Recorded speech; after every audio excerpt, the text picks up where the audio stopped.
tranquille, en mode interview, quoi. Exactement. Je m'appelle Laura Dauman, je suis comédienne, autrice, humoriste et fraîchement réalisatrice également. On va en parler, je crois.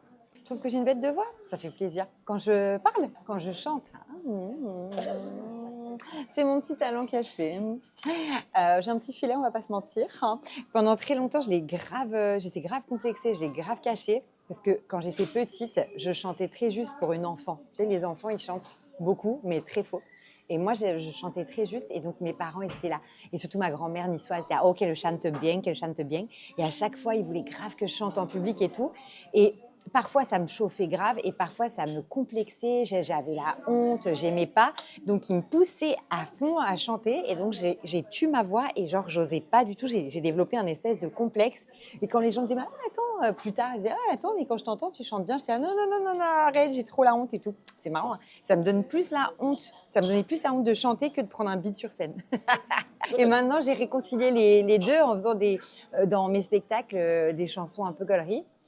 Et j'ai vu qu'elle marchait bien, dans le sens où ça communiait bien avec le public et tout. Et moi, je prenais beaucoup de plaisir à le faire. Donc maintenant, je suis beaucoup moins timide de la chansonnette quand elle est gaulerie. Sinon, chanter premier degré, je ne sais pas faire. T'as aimé ma berceuse que j'ai écrite quand j'étais enceinte de mon premier enfant? Ouais. En fait, quand j'étais enceinte de mon premier enfant, j'ai réfréné l'idée, tu vois. Dès que je suis tombée enceinte, moi qui ne voulais pas d'enfant, moi j'ai tout de suite eu envie d'écrire un spectacle. Et je me suis dit, arrête de vouloir rentabiliser ta vie tout le temps et de transformer ta vie en blague. Laisse-toi cueillir par les émotions, arrête et tout, vis ta grossesse. Et donc j'ai refoulé l'idée et genre peut-être 2 mois avant que je n'ai plus le droit de monter sur scène parce qu'en France, à partir de 7 mois et demi, si tu veux, tu n'as plus le droit du tout d'être déclaré et tout ça parce que les assurances et tout, les gens ne veulent pas prendre le risque qu'il t'arrive un accident quand tu es méga enceinte. Et donc, à 5 mois, j'appelle Valentine, la fille avec qui je travaille, mon épaule droite ou mon épaule gauche. Je l'appelle et je dis, en fait, j'en peux plus, j'ai trop de choses à dire sur la parentalité future et tout. Je veux écrire un spectacle, un special qu'on va capter enceinte. Pas besoin de le jouer 15 fois, juste je le joue 5 fois et on le capte. Et donc, j'ai écrit ce spectacle en 1 mois et demi qui s'appelle Bonne mère, qui sont toutes les questions que je me posais autour de la parentalité. Et c'est comme ça que m'est venue la berceuse à mon futur enfant, en fait. Je me suis dit, tiens, qu'est-ce que je vais lui chanter plus tard? Et donc, j'ai écrit cette berceuse qui est absolument sordide, bien évidemment, parce que le refrain, c'est dors, dors, dors avant que le monde explose. Voilà. Garde tes paupières closes et dors encore plus fort. Voilà. Fun fact, je la chante aujourd'hui à mon enfant qui l'entendait in utero et maintenant il kiffe de ouf et tous les soirs en s'endormant il fait « dors, dors ». Ok, allez on chante dors, dors. Il comprend pas les paroles. Tu te rends compte, c'est sa chanson, c'est méga la classe. Enfin, c'est un peu le Hey Jude de Laura Dauman. Mais faites la fête pas. Dès que je vis quelque chose, je le transforme en blague. Et là, quand j'étais enceinte, je voulais essayer de me laisser cueillir par la vie et non pas forcément rentabiliser cette vie. Parce que quand on est humoriste, tout ce qui nous arrive, on le transforme en chronique, en spectacle. Et à un moment, il faut juste vivre et arrêter de se dire « Ah ouais, putain, ça ferait une belle de chronique !» Non, stop, quoi. Et à un moment, je me suis dit « Attends, t'es enceinte et tout, c'est un vrai truc. Essaye de voir déjà ce que ça te fait psychologiquement, intellectuellement, avant de tout de suite se dire « Ah ouais, cool, ça pourrait être chambé de faire un spectacle. » Tu vois, c'était plus dans ce sens-là. Ouais. Au final, je n'ai pas résisté, je l'ai fait.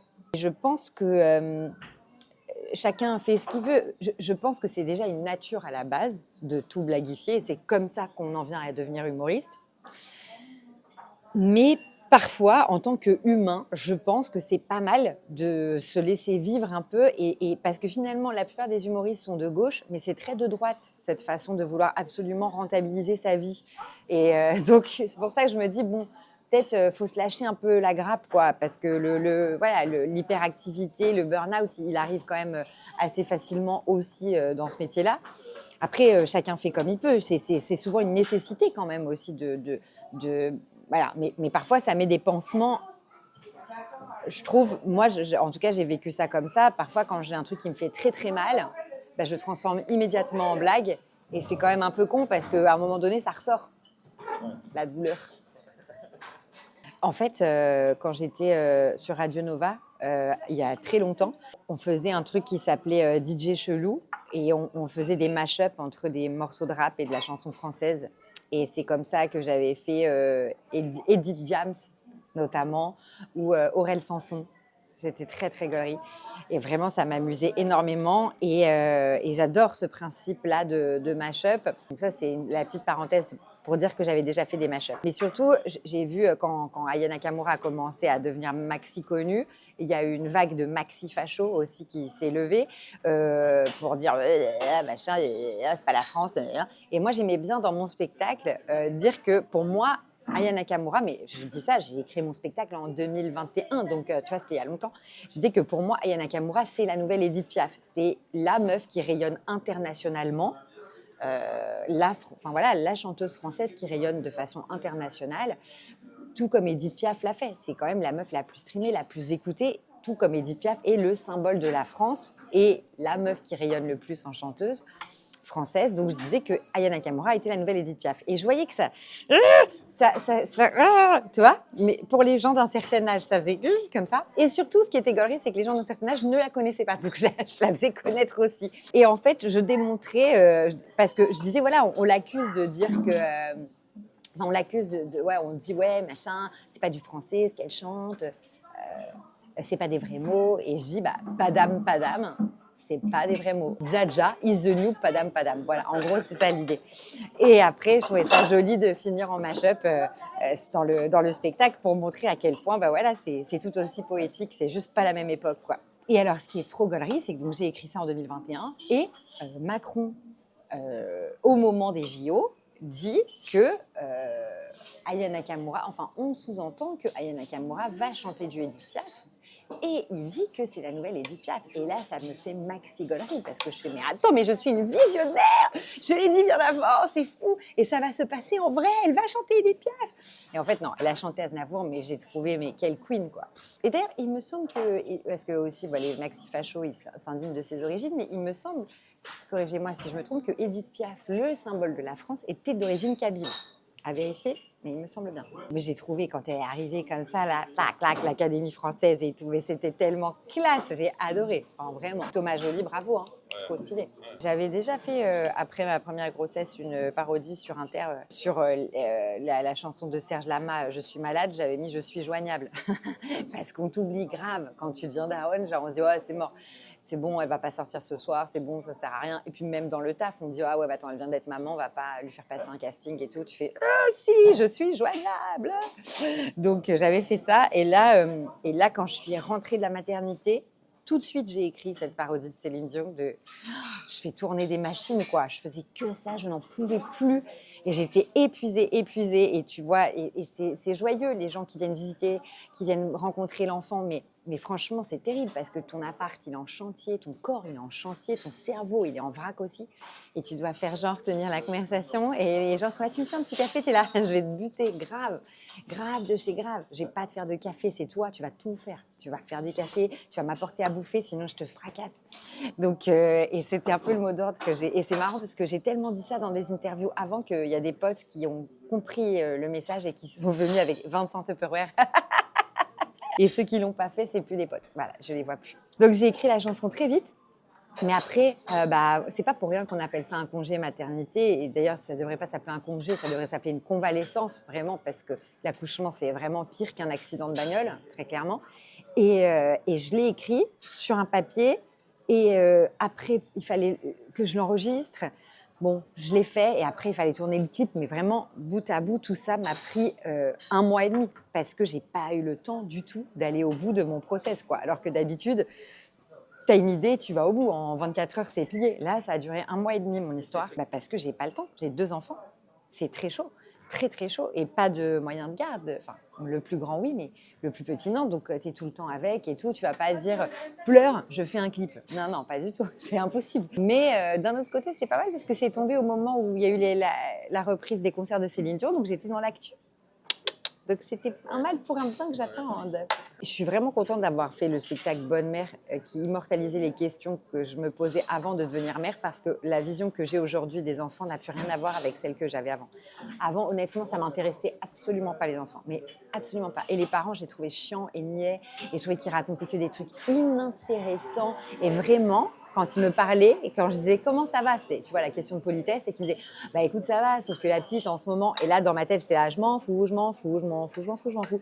C'était horrible, j'avais envie de les assassiner, de genre c'est inintéressant, on s'en fout, je hurlais intérieurement, tu vois. Et aujourd'hui ça me passionne, c'est-à-dire que l'enfance me passionne, la parentalité me passionne, je trouve que j'adore autant écouter qu'en parler. Et surtout, les enfants me touchent. C'est un truc de fou. J'ai développé une hyper empathie. Avant, j'avais cette empathie-là pour les enfants, mais je n'étais pas très concernée. Aujourd'hui, si on touche à un enfant, j'ai l'impression qu'on touche au mien. C'est pour ça qu'en ce moment, tout ce qui est scandale du périscolaire et tout, mais ça rend fou furieux. Je me sens, comme tout le monde, absolument démunie, mais surtout, je me dis pas, cool, on est passé entre les mailles du filet. Je me dis, mais mon Dieu, comment on fait? J'ai l'impression qu'on touche à mes enfants. C'est monstrueux. C'est évident que c'est la partie émergée de l'iceberg et qu'il y a d'autres choses. Mais même, tu vois, c'est pareil. En ce moment, il y a énormément de scandales sanitaires. Tu as du lait premier âge qui a causé la mort de bébés, mais ça rend fou furieux, ça. Moi, j'ai fait le choix d'allaiter mon premier enfant. Le deuxième, je m'étais dit, franchement, c'était tellement la tannée la première fois que je vais peut-être pas le refaire. Et là, il y a eu le scandale du lait premier âge. J'ai dit, c'est mort, il n'y a pas le choix, je suis obligée de l'allaiter. Bon, voilà, il se trouve que je fais absolument pas de prosélytisme là-dessus, c'est juste que moi, je suis une grande angoissée, donc ça me désangoisse d'allaiter. Je me dis, il aura peut-être pas une bonne mère, mais au moins, il aura des bons anticorps, voilà.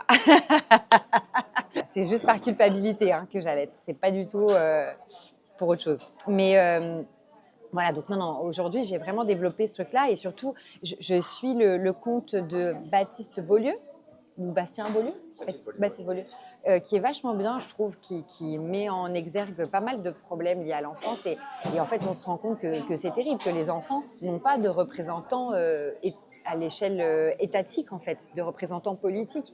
C'est terrible. Et ils ne peuvent pas porter leur voix. On décide pour eux et on décide de choses excessivement maltraitantes. Là, dans mon quartier, on ferme encore 70 classes de maternelle. Déjà qu'on trouvait qu'ils étaient en sureffectif, là, ça devient du n'importe quoi. Et c'est forcément de la maltraitance. Je veux dire, un enfant à 3 ans, il n'est absolument pas autonome. Il a besoin, quand il pleure, des bras. Et non pas « Ah, chut, il faut que je fasse cours ». Et je jette absolument pas la pierre aux profs. Je dis juste que ça va pas. On les met dans un cadre, on nous pousse à faire des enfants, on parle de réarmement démographique, mais il y a rien qui est mis en place pour nous encourager à avoir des enfants. C'est non pas qu'on nous encourage, c'est qu'on nous dégoûte. C'est monstrueux. Moi, je me suis retrouvée à découvrir que c'était hyper cher déjà de payer un mode de garde. Même si on est aidé, ça reste une somme qui est vraiment considérable. Même si elle est proportionnelle aux revenus, il y a quand même des plafonds, des trucs qui font que ça reste une somme vraiment et qui n'est pas à négliger. Et en plus, on veut le meilleur pour eux, mais on pressurise tous les coups. C'est pareil, les crèches et tout ça, on voit le scandale des crèches privées, c'est monstrueux. On essaye de faire du bénéfice sur eux, c'est atroce. On ne veut pas que les enfants soient des enfants. On veut les museler, on ne veut pas qu'ils parlent, on ne veut pas qu'ils crient, alors que c'est la base même de leur développement et de leur être. Donc moi, je suis absolument scandalisée par cette question-là. Et encore une fois, j'ai développé une hyper-empathie qui me dévaste. C'est terrible, terrible, terrible, quoi. C'est comme si je regardais le monde avec des nouvelles lunettes et franchement, elles sont pas du tout réjouissantes, quoi. Je pense que j'avais une vision très, très erronée de la parentalité et principalement de la maternité. Ça rentrait profondément en conflit avec mon féminisme aussi, du fait que, voilà, moi, j'ai été élevée par des femmes très, très autonomes, très, très, très seules aussi, mais j'avais un peu cette vision j'avais pas envie de devenir la mama, quoi. C'est-à-dire de plus avoir d'ambition de carrière et tout et tout. Et en fait, la maternité m'a complètement renforcée dans mon féminisme parce que déjà, je me suis rendu compte à quel point les femmes étaient des maxi warriors et que c'était tout sauf évident d'élever un enfant et tout sauf évident de s'en occuper, et encore plus en travaillant. Alors là, c'est carrément superwoman, quoi. C'est un truc de fou. Super maman. Et pourquoi? Attends, je me suis perdue parce que je suis éclatée, je dors pas. Et en fait, le truc, c'est que tout d'un coup, comme j'avais déjà un peu un éveil un peu militant, un peu politisé, là, tout d'un coup, tu te retrouves avec une poussette et les escaliers du métro, tu fais « Attends, c'est pas du tout adapté ». Tu te retrouves avec une poussette et des pavés dans la rue, tu te dis « Mais c'est pas du tout adapté ». Et tout est comme ça. Là, tu réalises que rien n'est adapté pour les enfants et donc pour les parents. Rien, rien, rien. Et là, forcément, c'est un énorme choc, hein. Et en plus, quand tu suis l'actualité, que voilà, qu'on te parle encore une fois du fait que le taux de natalité chute et que c'est une catastrophe et pour l'économie et tout, tu dis, là, il y a un vrai problème. Et effectivement, je pense que si j'avais 20 ans, j'aurais absolument pas conscientisé ça. Là, c'est évident que je conscientise et que je suis complètement scandalisée. C'est vraiment des choix politiques, mais des choix politiques qui démontrent bien le manque d'humanité qu'ont les gens au pouvoir. Enfin, c'est fou furieux. C'est un enjeu méga tardif, mais en fait, la condition des enfants passe après 1 milliard d'autres trucs. Parce que quand tu vois, pareil, le scandale des pouponnières, donc des enfants placés, mais je vous encourage pas à regarder parce que c'est irregardable, tellement c'est cruel. C'est ça qui est fou. Pour moi, l'enfance, ça devrait être la priorité, c'est l'avenir. Et puis tous les gens là, et puis tu vois tous les trucs de la SNCF qui fout des wagons sans les enfants, etc. Mais c'est un scandale en fait. Les gens qui ne supportent pas les cris des enfants, on devrait leur sucrer leur retraite en fait. C'est tout. Moi, je suis désolée. Je veux dire, tu peux pas attendre que tu aies une nouvelle génération qui fasse fonctionner un pays et ne pas la supporter quand elle n'est pas autonome en fait. Enfin, il faut les aider. Et c'est incroyable. C'est pas du tout stratège cette histoire. Voilà. Donc, ouais, moi, ça me rend complètement ouf, complètement. Mais bon, je me sens profondément impuissante. J'espère qu'on ne va pas être des missionnaires comme pour toutes les autres questions étatiques et de budget et qu'on ne va pas se dire ouais, ouais, c'est comme ça. Non, c'est impensable qu'on se dise c'est comme ça. Je veux dire, qui est des agressions sexuelles et physiques à des enfants, mais c'est de l'inhumain. Je veux dire, c'est vraiment du sordide, plus. Le fait que ça soit autant démocratisé, c'est un truc de fou, on tombe des nues quand même. Donc ça, j'en attends, mais effectivement énormément, mais comme j'attends aussi énormément de choses à échelle un peu plus grande, du fait que, tu sais, quand les enfants sont retirés, qu'on oblige des enfants à aller un week-end sur 2 chez leur agresseur, par exemple. Tu sais, quand les divorces sont prononcés alors qu'il y a suspicion d'inceste et tout, on les oblige. Bon, ça, il faut que ça change de façon maxi prioritaire. Et les enfants placés aussi, voilà. Moi, en tout cas, je m'engage à faire tout ce qui est en mon pouvoir pour le faire, mais malheureusement, je crois que j'ai pas beaucoup de pouvoir. Heureusement qu'il y a des collectifs qui s'organisent, des associations et tout. Je pense au collectif enfantiste ou à 3 enfants par classe. Moi, je sais que les recettes de la dernière de mon spectacle, les bénéfices, je les ai versés au collectif Mama Mama, qui est un collectif en Île-de-France qui agit pour les mamans et les bébés en grande précarité en Île-de-France. Parce que, en fait, ce que je ne savais pas, c'est que la plupart des associations caritatives, genre Restos du Cœur et tout, ne sont pas spécialisées dans l'alimentation infantile. Donc, ça veut dire qu'il n'y a pas de lait en poudre et tout ça. Et il y a énormément, je crois, plus de 150 000 bébés à la rue. C'est fou, non, d'entendre ça. Donc, pour ces bébés-là, il faut absolument donner à ce type d'association, voilà, qui œuvrent un peu de façon très ciblée et très concrète. Et voilà. Donc, heureusement qu'elles sont là, quoi. Mais ça ne devrait pas, hein. Ça devrait vraiment être des mesures étatiques, quoi. Pourquoi on paye des impôts? Wesh. Je pense pas que ça parte plus en vrille qu'avant. Je pense juste qu'on est plus au courant. Voilà. Mais sauf qu'on est plus au courant de plein de choses. C'est pareil, je trouve un pouvoir d'achat qui diminue objectivement. Les gens se plaignent de payer beaucoup d'impôts. Moi, c'est pas tant ça qui me dérange, c'est que je suis complètement d'accord pour en payer si les services sont rendus. Et or là, tout se casse la gueule, que ce soit l'hôpital public ou l'école, et donc aussi la précarité des enfants. C'est impossible. Donc, on se demande où va l'argent, ouais. Il va dans des trucs qui, en tout cas, moi, n'ont pas l'air de trop me toucher, genre sauver les banques, tu vois. M'en fous un peu. J'ai un avis. C'est ça l'engagement, tu trouves? C'est avoir un avis? Moi, l'engagement, c'est faire. Moi, je fais rien. Je suis juste en colère. Les gens ne se rendent pas compte, mais écrire un spectacle en 1 mois et demi, c'est ouf. Dans le sens où, moi, normalement, un bon 5 minutes, c'est 2-3 mois de travail. Bah oui. Et là, 1 heure en 2 mois, c'est abusé. Mais je pense que c'était tellement nécessaire. J'avais tellement de choses à dire que ça a coulé tout seul. Et en fait, j'étais en tournée de mon spectacle qui s'appelle Une nuit avec Laura Domange, qui est aussi capté et qui est diffusé sur TV et MyCanal. Et à la fin du spectacle, dans les loges, j'écrivais, clac, clac, clac, et à la fin du spectacle, je testais, je demandais à mon régisseur, qui était soit mon mari, soit Camille, mon petit chéri adoré, mon autre régisseur, de capter à l'iPhone pour après retravailler. Et franchement, c'était ouf parce que c'était presque du one-shot à chaque fois. Je disais, ah bah, ça marche, hein. Ouais, ça marche. Allez, bah, on garde. Et donc, c'est comme ça que quand j'ai testé les premières 5 minutes pour annoncer ma grossesse et que j'ai vu qu'il y avait un rire à chaque phrase, c'est là où j'ai appelé ma manageuse et j'ai dit, vas-y, il me reste, voilà, si j'écris 5 minutes, 10 minutes par semaine, en 6 semaines, j'ai un spectacle. On y va, on book. Pour moi, hein, le dénominateur commun de tout ce que j'entreprends, sans répondre à une commande, c'est la nécessité. La nécessité de m'exprimer. Donc, sur Une nuit avec, c'était la nécessité, alors, autre chose, hein, de reprendre les billes de mon art, puisque je sortais d'une expérience de prod qui s'était hyper mal passée et j'ai pas du tout bien vécu. Je me suis sentie complètement dépossédée de tout, quoi, de ce que je faisais, de ce que j'étais. C'était affreux. Et puis là, vraiment, donc une nuit, je me suis dit, vas-y, on y va en autoprod, juste avec mon épaule, que, bon, je sais pas, je l'appelle ma manageuse tantôt, mon épaule, Valentine, quoi, qui était là. On a fait les choses à mon rythme. Et j'ai fait les choses à mon rythme, j'ai écrit à mon rythme, on a booké une tournée à mon rythme, etc. etc. Et j'ai voulu me réapproprier ma personne et ma parole, ma voix VOX. Et donc, c'était ça la nécessité. Et puis, dans le spectacle, j'ai parlé de thèmes assez nécessaires pour moi à l'époque, notamment l'avortement, notamment les insomnies aussi, qui étaient mon quotidien.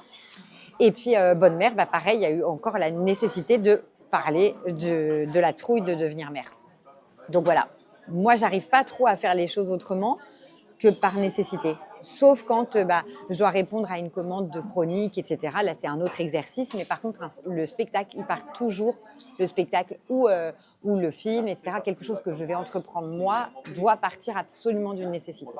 Voilà. Je dors carrément mieux. Là, je teste autre chose, c'est-à-dire la privation de sommeil. C'est un test que je ne vous recommande pas de faire parce que très clairement, c'est une torture. C'est utilisé dans les prisons aux États-Unis. C'est le quotidien de parents. Voilà. C'est terrible. Moi, avant, qui était insomniaque, qui était là, j'arrive pas à dormir, je me pose masse de questions existentielles. Aujourd'hui, j'ai aucune question existentielle. Aujourd'hui, c'est encéphalogramme plat. À partir du moment où tout le monde a bouffé, tout le monde a chié, je pionce. Allez, ciao. Quand on est une humoriste femme, Sophia Bellabès disait qu'on est plus facilement attendu. Moi, je dirais, c'est pas que en tant qu'humoriste, c'est dans la vie d'une façon générale. Dans la vie active, les femmes sont carrément plus attendues. Une femme politique, par exemple, on voit comment les remarques sexistes arrivent direct, comment les femmes sont critiquées sur leur physique et tout. Alors que bon, on a les pires pourritures en mec politique, mais une femme pourriture, alors là, c'est pire, c'est une grosse salope. C'est un truc de fou. Donc, on est attendu quoi qu'on fasse. Donc, bien évidemment, dans l'humour aussi, c'est évident. Bah oui. Après, je suis pas un homme, mais j'ai l'impression, en tout cas, qu'on se met vachement plus la pression. Mais on se met la pression à tous les niveaux parce que comme on est vachement attendu aussi au tournant, on se doit d'être parfaite. Oh, spoil alerte, la perfection, elle n'existe pas. Mais en tout cas, on fait tout. On fait tout pour, ouais, c'est sûr. Et aujourd'hui... Puis après, bon, moi, tu as d'autres formes de pression. Mais bon, aujourd'hui, j'ai un peu moins peur d'aller sur des plateaux d'humour parce que j'ai plus d'expérience aussi. Et avant, quand tu démarres, c'est clair que tu es méga attendu au tournant aussi par les autres humoristes qui ne manqueront pas de... Enfin, à l'époque, c'était comme ça. Quand moi, j'ai commencé, c'était vraiment, les meufs, c'est pas drôle. Donc, il fallait prouver qu'on était drôle. Aujourd'hui, heureusement... j'ai l'impression que c'est un peu moins comme ça et quand bien même moi ça y est je me suis prouvée et j'ai prouvé à un type de public que je l'étais, donc j'en ai rien à foutre des humoristes qui pourraient avoir un regard négatif sur moi. C'est un peu pour eux J'ai eu envie d'écrire pour les femmes parce que moi, ce qu'il faut savoir, c'est que j'ai été très sexiste pendant très longtemps. Je trouvais que les femmes étaient nulles. Je disais que les comédiennes ne me plaisaient pas, qu'elles ne me touchaient pas. D'une façon générale, qu'un homme qui pleure, c'est super, alors qu'une nana qui pleure, c'est chiant.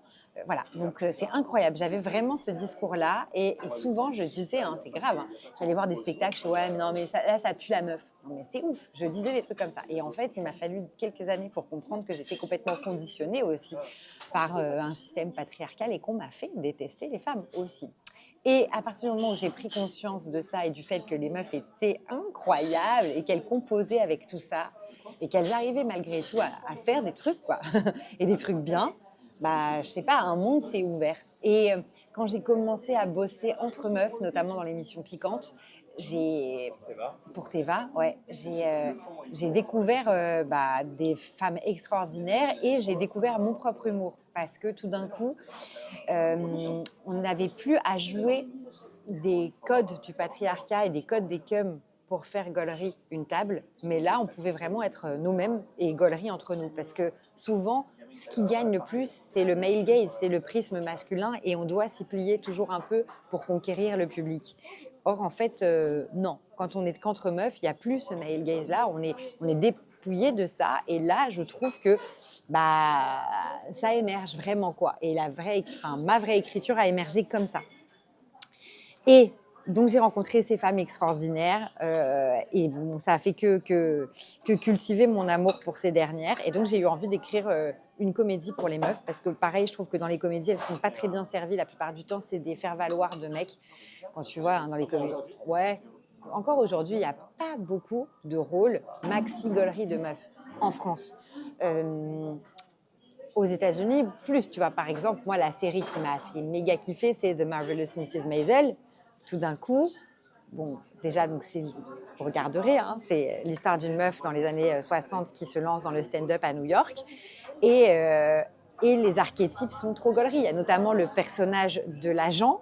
C'est un archétype féminin qu'on n'a vu nulle part. Alors que jusqu'à maintenant, les archétypes de comédie pour les meufs, tu as la bonasse, hein, écervelée, tu vois ce que je veux dire, la daronne, machin. Là, c'est, je trouve, très atypique.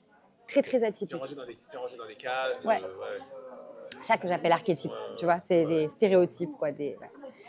Et là, tout d'un coup, il y a d'autres choses qui émergent, en fait, et des rôles plus complexes. Et ça, j'ai trop kiffé.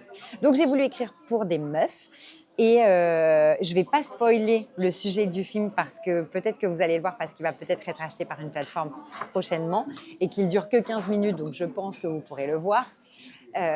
Et lever le suspense très vite. Mais j'ai adoré réaliser. Tout d'un coup, ça répondait à énormément de choses que j'ai toujours aimées. J'ai réalisé plein de sketchs auparavant, mais je n'avais pas encore réalisé de fiction plus léchée, plus esthétisée et tout.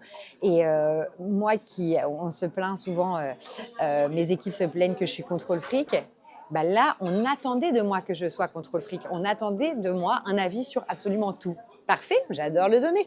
Donc, c'était chambé. Et puis, quel kiff de pouvoir écrire des rôles complexes. Et tu sais, quand tu écris des rôles en tant que comédienne, tu fais « Putain, j'aimerais tous les jouer ». Et là, je me suis dit, ça veut dire que je suis au bon endroit. Donc, c'est des cadeaux d'actrice, tu vois. Ça, c'est trop kiffant. Et de les voir, j'ai écrit pour des meufs auxquelles je pensais. Et de les voir faire prendre vie au texte, c'est un bonheur de ouf. Là, le but, c'est que j'écrive le long métrage de ce court métrage et j'en rêve, quoi. Et de l'écrire et de le réaliser, c'est vraiment mon gros projet, ouais, carrément. En fait, ce que j'aime le plus dans la nuit, c'est que les masques tombent. Tu vois, on voit, hein, même le milieu de la nuit, tu vois, les personnes, quand j'étais plus jeune, j'allais en boîte de nuit. Et c'est incroyable, tu avais des créatures de nuit, des gens méga lookés. Et quand tu discutais avec eux, tu vois, je me souviens d'une personne notamment qui s'appelait la Duchesse. Tu vois, un mec, la Duchesse, toujours sapé et tout. Et en fait, un jour, j'ai appris que la Duchesse était gendarme. Et donc, tu te dis, c'est trop gaulerie de voir comme la nuit, tu peux être qui tu veux, en fait. Et voilà, qui tu es réellement, les masques tombent véritablement. Et ça, j'aime cette authenticité-là dans la nuit. Maintenant, j'essaye de la retrouver le jour aussi, puisque je n'ai plus mes nuits pour moi. Mais je pense que c'est peut-être le cœur de nos métiers même, c'est d'aller à l'essentiel et de faire émerger nos natures profondes un peu tout le temps, quoi. Voilà. Merci à toi, c'était trop cool.